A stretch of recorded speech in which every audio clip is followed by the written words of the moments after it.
Ginugutom nga nila yung mga bata dito sa loob ng 5 araw para nga daw ay magkaroon sila ng maayos na mga asawa. Sa video nga na ito ay magkwentuhan tayo tungkol sa bagay na yan. Paalis nga kami ngayon ng binan ko kasama nga si Baby Ivan dahil meron nga silang tinatawag dito na goyro kung saan ay nagpa-fasting nga yung mga kababaihan. Sa loob nga ng 5 araw ay bawal nga silang kumain ng matamis, ng maalat at specific food nga lang daw yung kinakain nila. Dahil nga gutom sila kaya naman ay tinatry nilang i-distract yung mga bata dito and dinadala nga sa iba't ibang mga pasyalan. Ang mga kababaihan nga lang yung gumagawa nito guys. Umpisa sa mga kabataan hanggang sa mga meron ng asawa.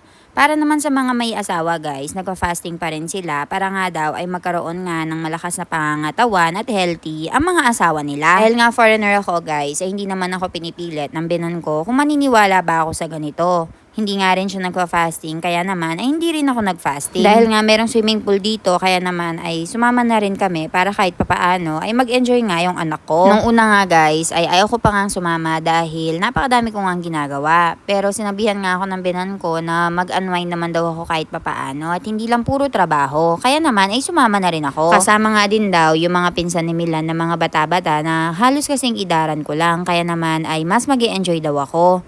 Kaya ayun guys, nag-empake na nga rin ako. Sabi nila ay magsuot nga daw kami ng dress maya-maya at maligo at mag-swimming. Nakakatuwa nga guys dahil bagets na bagets talaga sila at nag-video-video nga sila ng mga trending na mga video dances. Go na go talaga silang lahat guys at nisa nga sa kanila ay walang KJ. Nakita ko nga din ang binan ko dito guys na akalain mo ay batang-bata talaga, nakikijamming. Bukod nga sa mga matatanda ay enjoy nga din yung mga bata dito. Meron nga ang kalaro si Baby Iwan dito na si Lisa. And nilalaro nga sila ng isa sa mga staff dito. Nang matapos nga kaming magsayaw-sayaw dito ay tsaka na nga kami nagkayayaan na maligo. Dito nga sa India guys ay sobrang dami nila mga paniniwalang ganito na kailangan mo nga mag-fasting para magkaroon ka ng maayos na asawa. Kailangan mong gawin ito para sa magandang kinabukasan ng mga anak mo.